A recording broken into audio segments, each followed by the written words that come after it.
Welcome back to La La Land on CRN Digital Talk. I'm Brett Chapin. That's Daisy Egan right over there.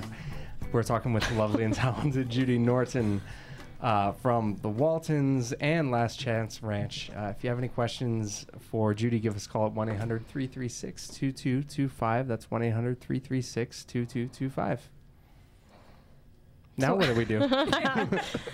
Actually, did you have a question for Judy? No. Okay, I have a question for you, Judy. Yes. Because we get a lot of actors that come here that listen to us from different parts of the country, and they're looking to come to LA and pursue their dreams, be an actor, be a musician, whatever it may be. And you, having been involved with the industry for so long, do you have any particular advice for them? If there is anything else that you would like to do that you think you could be happy doing, do it. Do it. Oh, we've never heard that answer before. Yeah, no, this is something, I mean, people put it a lot of different ways. It's like this is something that you don't want to do, you have to do. And if it isn't something you must do, and, there's been times, I mean, Daisy and I were just talking in the break about, you having stepped out of it for, 4 years or something. And there's been times when I've just gotten fed up with it. And I think that's one of the reasons I started diversifying for myself, was because, the acting, the stuff that I wanted to do wasn't challenging enough. I was bored, and I was like, well, I'm not having a good time here.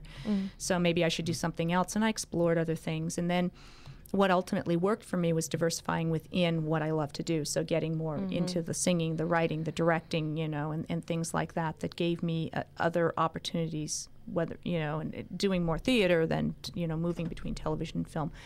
But it is not an easy life. I started when I was about 6. You started really young too, didn't you? Yeah, I was 9. Yeah. So, growing up with it, you don't know what it means as a life choice. You're just, as a kid, it doesn't matter whether you're working or not. As a kid, it's fun. It is, because you still have a bed to sleep in at night. You don't have to worry about making the mortgage payments and, supporting your family or whatever. And as an adult, all those things, you have to face. It suddenly becomes your job. Yeah. And do how many other things do you have to do to support what you love to do? And if you're spending more time doing other things, is it worth it to you? So those are the things. And I think really get your technical chops up, whatever it is you want to do. If it's singing, if it's acting, make sure that that you've got, the technical training and whatnot. I mean, a lot of people, I think, show up going, oh, well, that looks really easy to do, and I'll just do it. And some people get lucky, and they, and they do, and so people can step off the bus any day and go, oh, I think I want to be an actor, because I want to be rich and famous. Yeah, that can be dangerous. I mean, especially with singing. I've been meeting a lot of young women these days who, are just wailing up at the top of their registers, and I say, how do you do that? Who do you train with? Oh, I don't know, I don't train. And I'm like, you're gonna blow that thing out. You know, that's not gonna last, because you don't know what you're doing in there. Yeah, it sounds great for now because you're 21.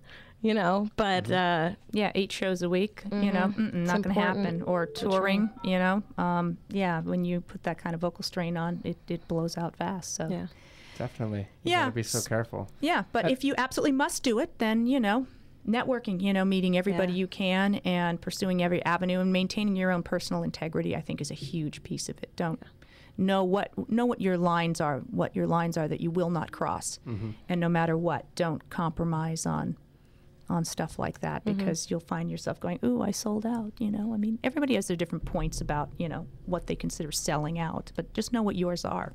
You want to go home at the end of the day and still feel good about yourself and what you do. Yeah. Yeah. But you're right. So many people come here from wherever, and they get off the Greyhound bus, and they think that an agency is just going to walk up to them, and that's how it happens. And they underestimate the amount of work. Yeah, never pay an agent. Anybody tells you, well, you give me money and, and then we'll get you. No, that's a lie. Find out, there's all kinds of workshops and classes that you can take. And, nowadays with YouTube and the internet and everything, there's so many things that you can learn before you show up about, from reputable people who've been in the business, like actors, people that you can check out their history and know that they aren't fly by night. There's a lot of good people that can advise you on what to look out for and what's a lie, and and that kind of thing. So don't get so you don't get taken. Some really good advice that I once got. I can't remember who told me this, but they said your agent makes 10%, so they do 10% of the work. You do the rest, and it's true. I think a lot of us, when we do get agents, we kind of go, okay, go get me my career, and that's it's always about working. And I tell kids these days when I talk to them, diversify and do the webcasts and do this, write and direct and create as much as possible. Create your own work, I think, is ultimately the only way you have longevity in this business, and that's what I finally learned, because that's what you don't know as a kid. And my parents weren't in the business, so they didn't have any of that information, any of that knowledge. And I was lucky. I started working steady at 13, and then all of a sudden I was out of a job and going, wow, now I'm an adult. Now let me learn how this business works. Yeah, we had the same, very similar experience. Yeah, so there's a lot to learn. Did you grow up in Los Angeles? I did. Where in Los Angeles? In the Valley. I'm a Valley girl. Nice. So did you ever in a million years think that audition that you walked into for the Waltons would change your life the way it did, or affect your life the way it did? No, because it wasn't even originally for the series. It was for The Homecoming, which was some a Christmas TV movie, and that's what it was designed to be. And it wasn't until we were nearly finished with the filming of that we started hearing rumors that they might want to try and turn it into a series. Fantastic. So, yeah. Wow. I can't imagine. I mean, I can. I do. You never know what can happen out there. Yeah. Very cool. Well, we're going to be back to talk to you a little bit more in the next segment with Judy Norton. Guys, if you have questions for Judy Norton, give us a call at 1-800-336-2225. 1-800-336-2225. Check us out on Facebook at facebook.com/LaLaLandTalk and twitter.com/LaLaLandTalk. And we're going to talk to Mr. Hoyt Smith for a minute, too, in the next segment.